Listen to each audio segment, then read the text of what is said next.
Je voulais demander une question par rapport à vous, c'est seulement une question de curiosité. Oui. Quand vous avez lancé la messe le 17 mai, ces jours-là, vous n'avez pas eu peur des représailles qui pourront suivre après sur la nation? Et présentement là, qu'est-ce que vous pouvez dire à propos du Congo? Parce qu'on voit que tout va mal.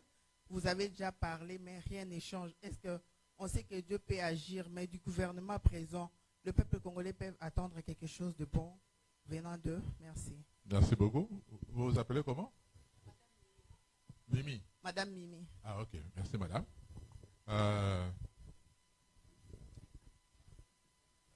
C'était le 17 janvier. C'était l'anniversaire de la mort ou de l'assassinat de Mouzé Laurent Désiré Kabila. J'étais un des pasteurs de la cathédrale. J'étais même le pasteur permanent. Ça veut dire que, à part le chef, le président de l'église qui est le chef de la cathédrale, c'est moi qui m'occupe de l'administration et tout. Et la fondation Kabila nous a écrit une lettre pour nous informer, pour nous demander d'organiser le culte d'action de grâce le 17 janvier 2018. Alors, j'ai dit à mon chef, le nouveau président de l'église, je dis, ben, ça serait une bonne occasion pour qu'on t'entende de toi.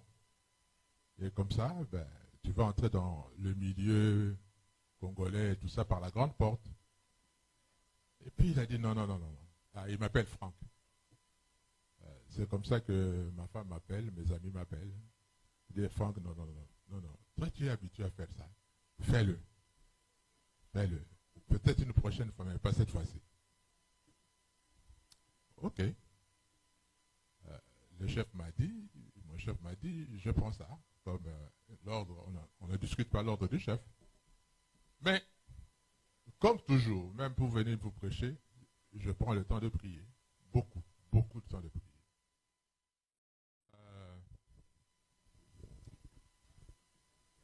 C'était le 17 janvier. C'était l'anniversaire de la mort ou de l'assassinat de Mouzé Laurent Désiré Kabila. J'étais un des pasteurs de la cathédrale. J'étais même le pasteur permanent. Ça veut dire que, à part le chef, le président de l'église qui est le chef de la cathédrale, c'est moi qui m'occupe de l'administration et tout.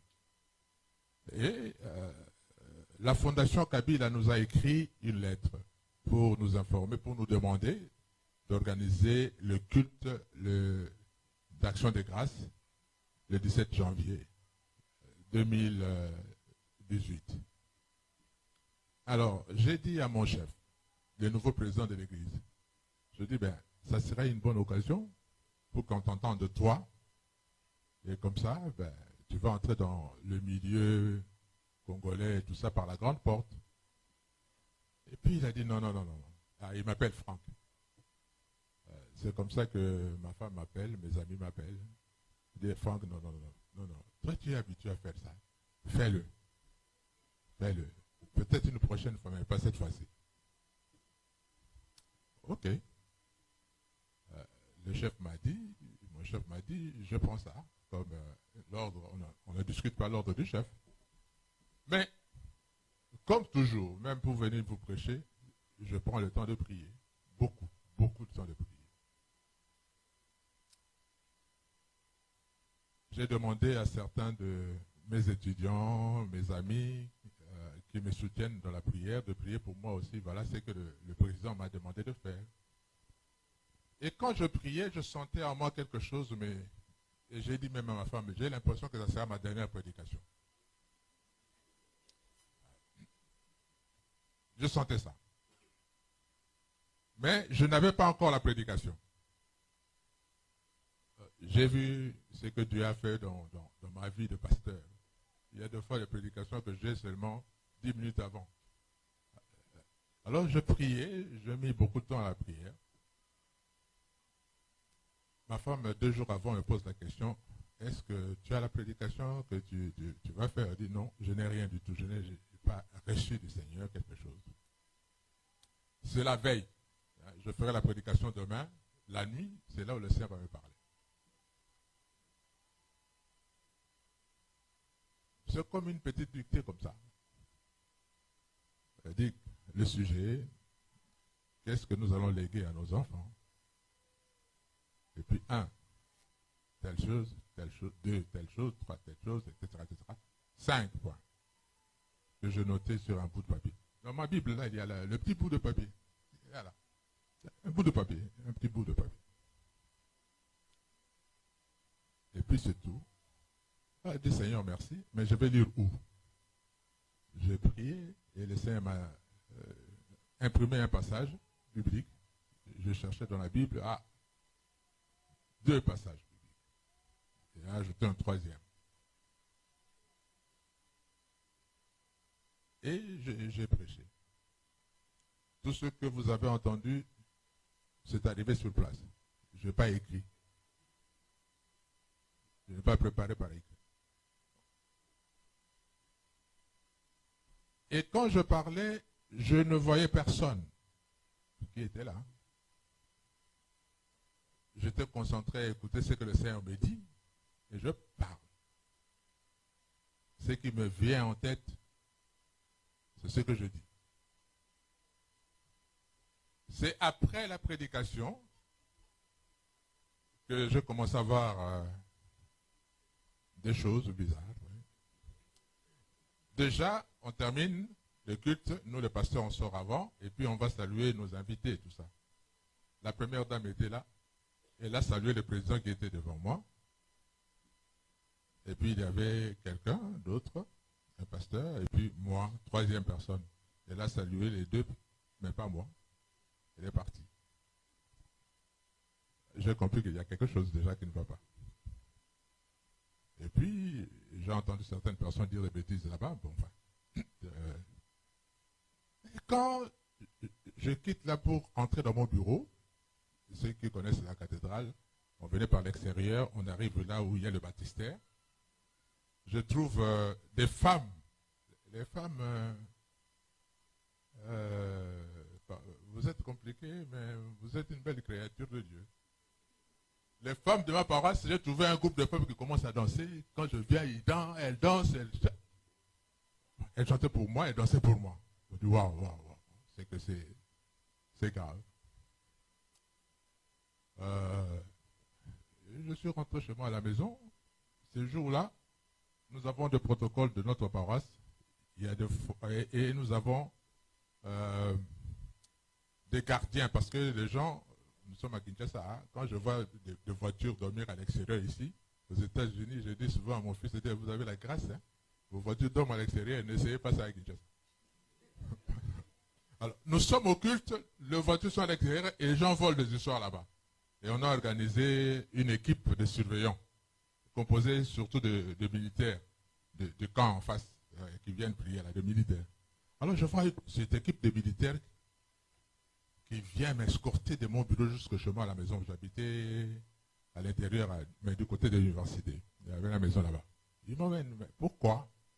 C'est quelqu'un qui va m'expliquer plus tard. Il dit non, on veille à votre sécurité parce que on voit que la situation n'est pas bonne. Pendant ce temps-là, ce qui s'est passé dans le monde entier, je ne savais pas. C'est quand je rentre à la maison que mes enfants des États-Unis qui ont causé avec maman au téléphone, leur mère qui va me parler de ce qui se passe dans le monde. Moi, je ne suis pas au courant. Alors, je suis rentré. Vous savez, quand Dieu vous utilise, quand vous prêchez tout ça, vous avez la force. Mais dès que vous êtes ruiné, tout ça, ben, vous êtes vraiment terminé en tout. Une fatigue extrême, vous êtes fatigué, tout. Alors, ben, j'ai dormi un peu, je me suis réveillé, je mangeais, j'avais eu ma culotte. C'est là où ma femme va parler de ce qui se passe. C'est que on lui a dit et tout. Et j'ai commencé à recevoir des coups de fil. Curieusement, le premier coup de fil que j'ai reçu, c'était de Katumbi, Moïse Katumbi. Je lui pose la question, Excellence, comment vous avez eu mon numéro de téléphone?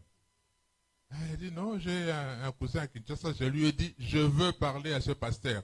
faites tout, trouvez-moi son numéro de téléphone. Je ne sais pas comment il a fait, mais il m'a donné le bon parce que je vous ai eu.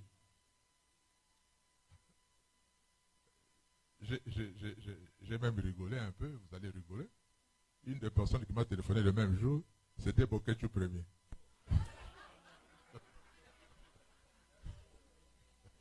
Oh, ben, comment il a eu mon numéro de téléphone, je ne sais pas.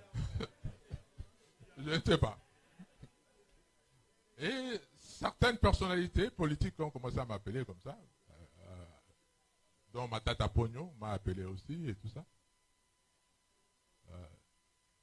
Il y a, je suis Mongo et il y a Papa Nkema qui est Mongo aussi.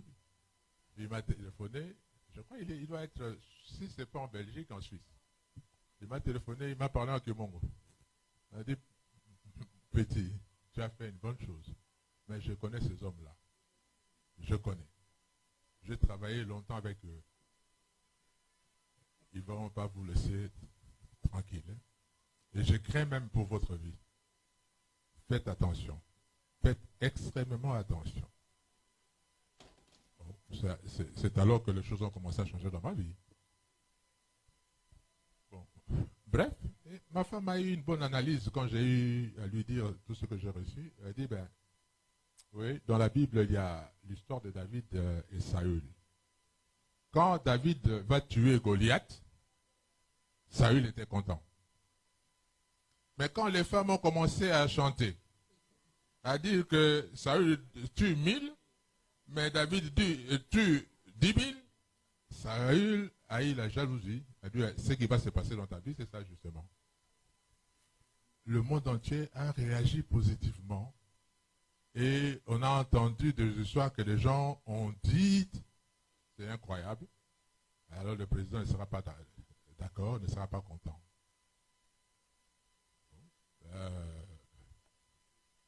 Jusqu'à ce que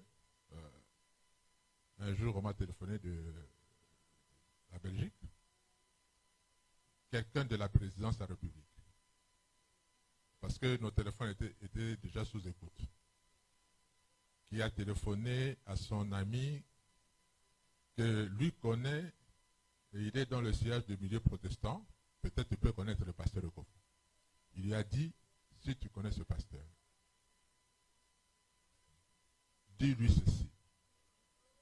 S'il doit sortir du pays, qu'il sorte immédiatement. Sinon, qu'il cherche la protection de la MONUSCO. Parce qu'on a pris la décision de l'arrêter, de l'éliminer aujourd'hui même. Voilà. Et la personne, effectivement, a téléphoné à une autre personne. Parce qu'il faut brouiller les pistes. Et cette personne est venue me voir. Nous sommes partis dans ma chambre, dans la chambre pour parler. Pas même au salon, dans la chambre, pour parler. Et c'est cette personne de la sécurité présidentielle, vous voyez. Heureusement, il y a toujours des fuites, hein. A donné le numéro de la MONUSCO. C'est comme ça que j'ai appelé la MONUSCO. Et la MONUSCO va me répondre, dit, ben, pasteur, beaucoup d'ambassades nous ont demandé si on prenait soin de vous. Mais nous, on ne pouvait pas faire aussi longtemps que vous ne l'avez pas appelé vous-même. Comme vous l'avez fait, c'est bien. Mais vous avez dit qu'on veut vous kidnapper et tout ça. Oui, il dit, ben, attendez, on va vérifier. Et on sera à vous dans quelques minutes. Vous savez que dans tous les services d'espionnage, ils s'espionnent entre eux. Les Congolais espionnent la MONUSCO espionne les Congolais. Ils payent des gens pour avoir des informations. Il dit, nous vérifions et puis on va vous appeler. Ça n'a pas fait 10 minutes, il me rappelle. Il dit, effectivement, c'est vrai. Les gens qui doivent vous kidnapper sont déjà sur le terrain. Alors, si vous pouvez vous déguiser et sortir de votre maison pour venir vers nous, on peut vous aider. Moi, j'ai dit non. Si c'est vrai qu'ils sont sur le terrain, et ils me connaissent, moi je ne le connais pas. Je vais me déguiser comment? Parce qu'ils ont déjà de l'œil sur moi. Et puis je suis grand de taille, je ne vais pas me cacher, je vais me déguiser et devenir comme un cours. Même si je portais les habits de femme, ils connaîtront que ça, c'est pas une femme. Même la démarche d'un homme, c'est toujours un homme. Hein? Ouais. Elle dit non, est-ce qu'il n'y a pas une deuxième solution? Elle dit oui, il y en a. Nous-mêmes, nous venons là-bas. Parce que dans le service de sécurité et tout ça, ils veulent faire tout par surprise. Quand ils remarquent que c'est connu, ils changent de tactique, ils ne feront plus ça. Alors, ils sont venus avec leur camion, leurs véhicules, ils sont venus voir. Et c'est à partir de ce moment-là qu'on est entré en négociation. C'est eux qui vont me proposer de sortir du pays. Et ils m'ont demandé, vous voulez aller où? J'ai dit, j'ai mes enfants aux États-Unis. Si je dois aller quelque part, c'est aux États-Unis que je vais partir. J'ai eu des problèmes pour avoir le visa avec l'ambassade américaine. Et pourtant, leur chargé d'affaires était venu me voir à la maison. On a parlé. Mais il m'a dit, mais pasteur, contrairement à vos pays, dans vos pays, si je suis chef de consul, mais je ne peux pas lui donner des ordres. C'est une femme, elle est tout à fait libre de faire ses choses. Donc, je suis désolé, mais vous allez faire la procédure normale et tout, je ne sais pas. Bon, on a mis ça entre les mains du Seigneur, et puis elle m'a fait, on a pris un rendez-vous, je vous reçois tel jour, avant tel jour là, et me dit non, je suis occupé, venez plutôt tel jour, etc. On a senti qu'il y a eu déjà la pression politique. Mais finalement, on nous a donné le visa. Et un certain vendredi, le samedi, on a pris l'avion de la MONUSCO. J'ai été escorté comme un prince, hein, que je suis, le fils du roi. Il y a une ambassade de l'Europe qui a envoyé un véhicule blindé pour me chercher, avec ma femme. On était dans le véhicule blindé avec le chauffeur et le représentant de l'ambassade, et puis le drapeau de ce pays-là qui flottait devant, et le véhicule de MONUSCO avec des soldats armés, un devant, un derrière, et nous au milieu. On nous a amenés à leur aéroport, hein, du côté des îles, mais ils ont une partie là-bas. Leur jet privé nous a pris pour nous amener en dehors du pays. Et c'est comme ça qu'on est venu. On a eu le visa le vendredi, le samedi on a voyagé, et puis les dimanches nous sommes arrivés aux États-Unis. Les enfants sont venus nous accueillir, tout ça. Et depuis là, nous sommes là. Je ne sais pas si j'ai répondu à votre préoccupation, madame. Bien. Sa question avait deux volets. Vous avez répondu au premier volet, mais le second volet, vous ne l'avez pas thématisé par rapport à ce qui prévaut sur le terrain avec le gouvernement actuel. Ah oui, c'est vrai. Je crois que la bénédiction du Seigneur vient. Papa Simon Kimbangu l'avait déjà annoncé depuis longtemps, que nous allons traverser des moments difficiles. Mais il y aura un élu du Seigneur qui viendra et les choses vont changer, complètement changer. On avait pris ça à la légère. On pensait que ce sont les Kibanguistes qui faisaient ça. Mais tous ceux qui prient pour l'avenir du Congo ont prié. Le Seigneur a révélé exactement que ce que Kibangu avait dit, ce n'était pas de sa bouche, c'est le Seigneur qui a parlé et que c'est vrai, ça va arriver comme ça. Je ne pense pas que le président actuel, c'est l'élu du Seigneur. Il est un de ceux qui gèrent la période de transition. Mais ce n'est pas encore l'élu du Seigneur. L'élu du Seigneur viendra.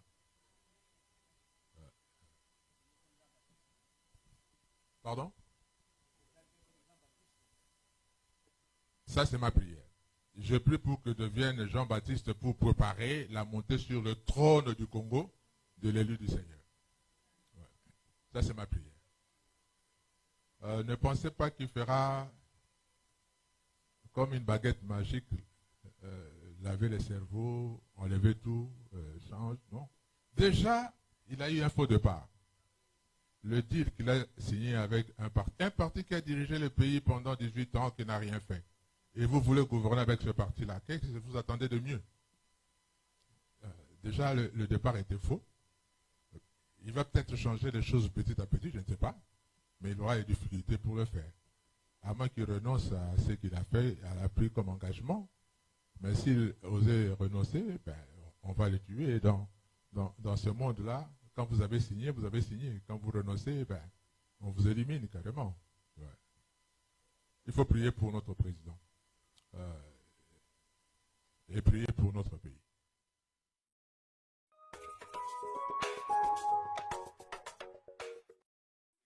Familiar, you're familiar.